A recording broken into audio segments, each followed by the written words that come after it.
মোর মায়ের সকাল সকাল উঠে চুলার পিঠে চলে আসছে, আইয়া মাছ ভাজা শুরু করে দিচ্ছে। তো দেখেন তেল গরম হওয়ার পরে মাছ দিয়ে দিচ্ছে তেলের মধ্যে। দেখেন কতগুলো দিয়ে দিতে আছে মোর মায়ের। দেখেন কীভাবে ফুটতে আছে, এই জন্যই মানুষের গায়ে লাগে না, তাহলে কী হইবে।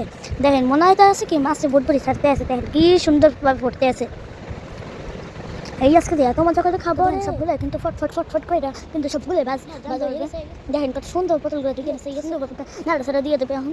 দেখেন কি সুন্দর না নাড়াচাড়া করে যেতেছে, মনে হয় কি এখনই খাই। এবার দিয়ে দিল পটল দিয়া এখন একটু মাখাচি করে নেবে। দেখুন ওরে বাবা কি সুন্দর না দেখাইতে আছে রে, মনে হয় এখনই কাঁচা তো দৌড়ে খাই গেলে। তো দেখেন নাড়াচাড়া করে, তো দেখেন ডাকলে ওটাই আমার মায়ের নাড়াচাড়া করতে আছে। প্রায় কিন্তু সেদ্ধ হয়ে গেছে। দেখেন এখন পানি দিয়ে দিতে আছে, পানি তারপরে এখন সুন্দরভাবে নাড়াচাড়া করে। এই যে মাছ দিয়ে দিল একটা, দেখেন কত সুন্দর। এই যে দিয়ে দিল দুইটা তিনটা চারটা পাঁচটা ছয়টা, এই তো এরকম দিয়ে দিল মাছ। এখন মাছটা দিয়ে এরকম কট করে গোটাইতে আছে মাছটা। এই মগো কিন্তু হচ্ছে পটল দিয়া বাটা মাছ দিয়া রান্না শেষ। দুপুরের খাবার। আপনার সবাই ভালো থাকবেন, আল্লাহ হাফেজ, টাটা বাই বাই।